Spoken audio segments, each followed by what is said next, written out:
Ada dulu seorang ulama besar, waliullah,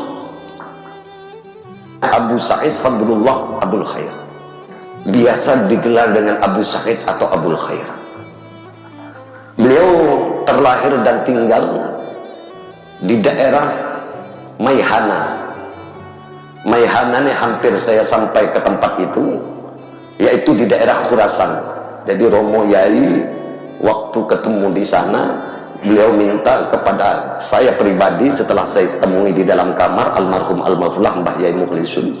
Beliau katakan dengan saya, Din, nek iso sampean tekan Khurasan. Kalau bisa kamu itu nanti kurutnya sampai ke Khurasan. Dan saya berusaha apa yang didaukan oleh guru kami itu untuk sampai ke tempat itu. Tapi karena ketika itu terjadi perang pinggiran India Pakistan, itu daerah sana, maka semua jemaah dilarang untuk masuk ke kota itu. Di mana Khurasan? Khurasan itu adalah di pinggiran negara Iran. Nah, beliau tinggal di sana. Siapa beliau? Abu Sa'id Fadlullah Abul Khair. Beliau inilah ulama yang punya umur 1000 bulan. Bukan 1000 tahun, 1000 bulan. 1000 bulan maksudnya 83 tahun 4 bulan. Sama dengan keutamaan malam Lailatul Qadar. Ini ulama yang nama Abu Sa'id ini dari kecil memang seluruh ulama memprediksikan dia jadi waliullah. Karena dari kecil senang sekali kalau zikir dengan Allah. Biasanya itu tak keluar dari kamarnya itu 7 jam hanya zikir aja. Bahkan pernah 7 tahun tuh nggak keluar hilang di kamarnya itu karena asbab zikir tadi itu. Dan bukan cuma zikir, beliau ini ibadahnya luar biasa, sholatnya yang namanya Abul Khair. Beliau ini pernah melaksanakan setiap harinya sholat 400 rakaat dengan cara hanya berdiri di atas ujung jarinya. Ajingki kata orang, apa bejingki? Apa itu? Di atas ujung jarinya saja, jari kakinya berdiri begini. Ya, kalau bahasa Inggrisnya nyicing.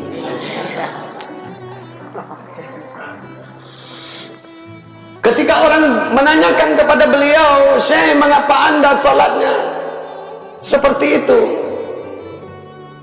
Beliau katakan Rasulullah pernah melaksanakannya.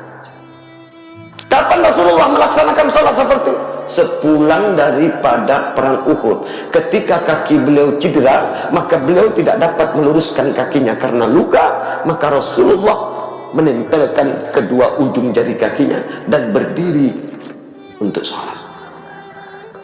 Karena beliau ingin merasakan apa yang dirasakan oleh Rasulullah, maka telah sholat dengan cara itu 400 rakaat setiap hari. Siapa beliau? Abu Sa'id Fadlullah Abul Khair.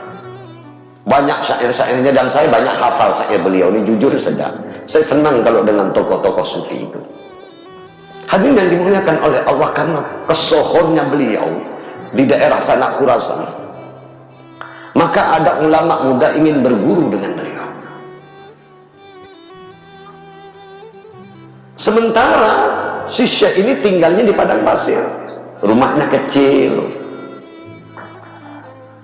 dia hidup di sana menyendiri. Si ulama muda ini telah bertanya ke sana kemari untuk menemukan alamatnya. Pada akhirnya sampailah ke gubuk beliau. Apa yang terjadi ketika sampai ke depan gubuknya? Maka didengarkannya bahwa di dalam ada suara mengaji. Ini seperti mengajari, ini seperti ngaji sendiri. Intinya di dalam gubuk itu ada suara suratul Fatihah.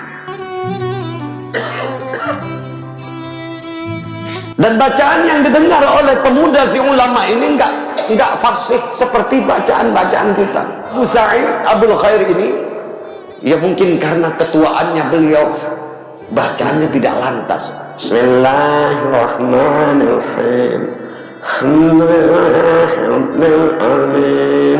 Umpama seperti itu. Maka si ulama muda ini katanya orang alim, katanya wali, kok bacaan Fatihahnya kok kayak gitu. Lah, tidak jadilah saya berguru dengan dia, percuma saya. Jauh-jauh datang, mencarinya berapa hari, udah rumahnya mencil lagi sendirian, di padang pasir panas-panas, nyampe ke tempatnya, dikira alim beneran, bacaan Fatihahnya ndak fasih kayak gitu, siapa yang mau ngaji sama dia? Akhirnya mengurungkan niatnya dan pulang. Ketika melangkah pulang kakinya, apa yang terjadi hadirin? Maka singa telah menunggu 3 ekor di depannya. Kata singa, siap menerkam si pemuda ulama muda ini.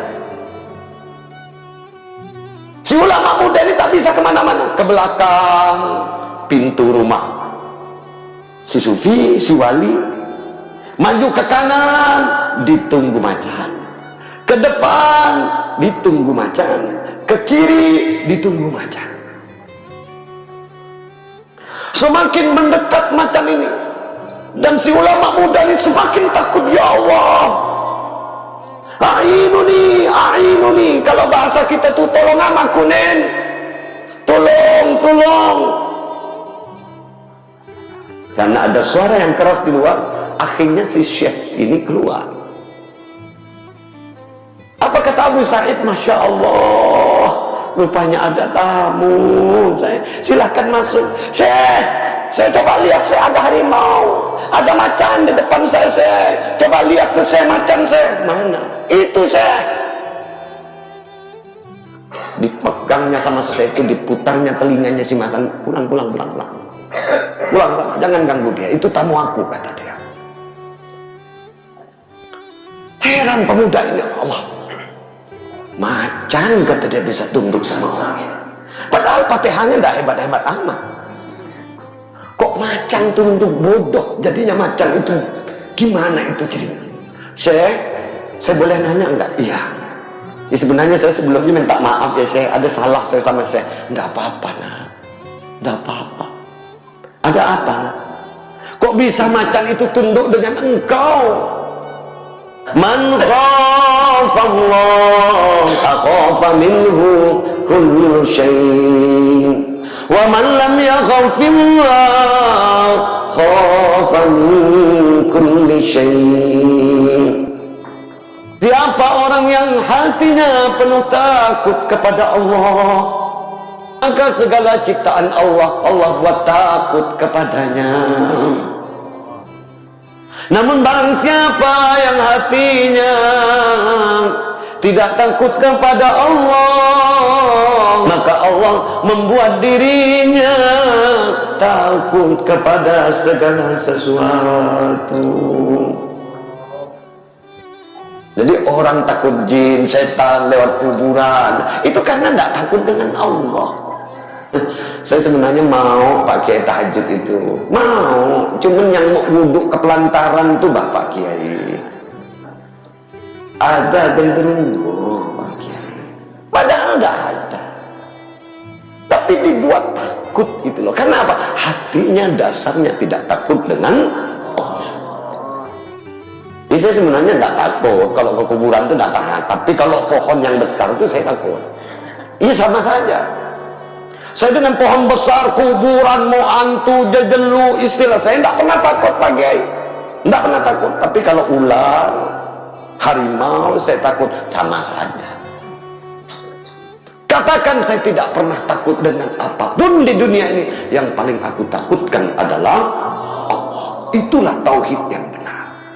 Imam Abu Sa'id Abul Khair katakan kepada pemuda ulama itu, hei anak muda, kamu tahu enggak, aku tinggal di sini 30 tahun lamanya hanya menata hatiku, sibuk hari-hari menata hatiku, sampai tak sempat untuk melihat sesuatu, apalagi aib kejahatannya seseorang.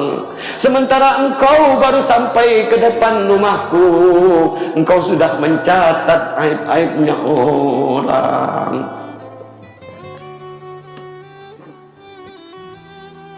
Jadi mengendalikan hati ini berat. Maka sholat yang benar adalah sholat yang kita dengan sholat itu dapat mengendalikan sholat kita. Di dalam sholat senantiasa khusyuk, ingat Allah.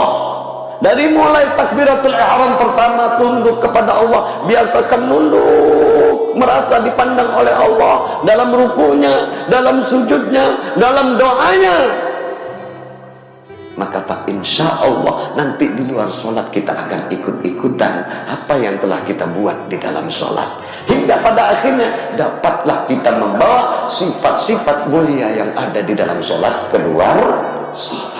Itulah baru sholat yang dimaksud oleh Allah.